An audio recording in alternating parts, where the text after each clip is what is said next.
Hi, I'm Jonas from Whole Body Chiron.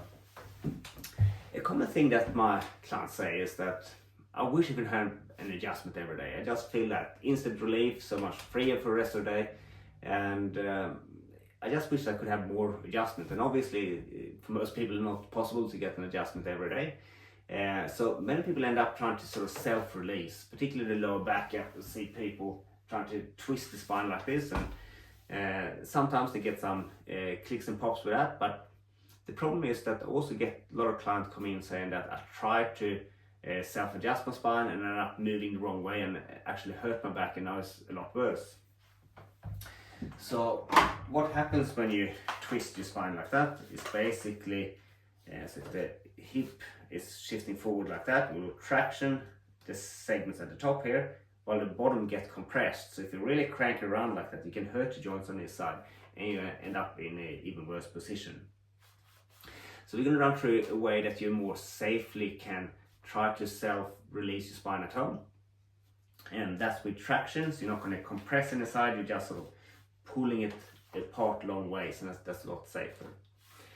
But before we do that, the reason that you feel relaxed and easy after an adjustment is basically as you get that little proper release that's from these moist joint surfaces separating, and as they separate, the small position sensing muscles here get stretched and they stir them up to fire a higher rate. So when you have that overguarding, your brain or body can't quite sense what's going on. The brain has a motor demand, or something it wants to do to sense information down, and then you get this feedback from the position sensors to say that something else is going on from what the brain thought, and you get this unclear picture of what's going on, and it promotes the brain and the body to keep the area even more locked up because it gets the sensation that it doesn't have a clear picture of what's going on. But after that little pop or release, you stir up this sleeping position sensors to fire a higher rate to get the more congruent picture of what's going on. Everything starts to make sense. There's no need for the overguard anymore, and the muscles can relax and you feel that release. So to traction the spine, you can try to hang from something like a chin-up bar, but often people find it hard to relax because they need to sort of squeeze to hold on.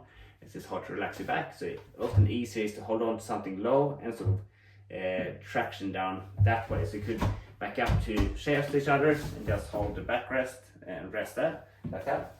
Or in this space here, I like to use these surfaces.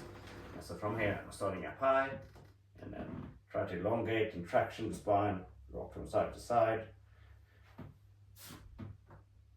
Often with that, I can get a little bit of a click or pop, and that slight release and tension after. So that's something worth trying, definitely safer for your spine.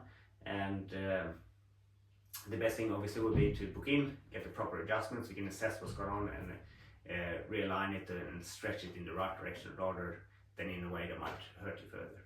So yeah, try it out.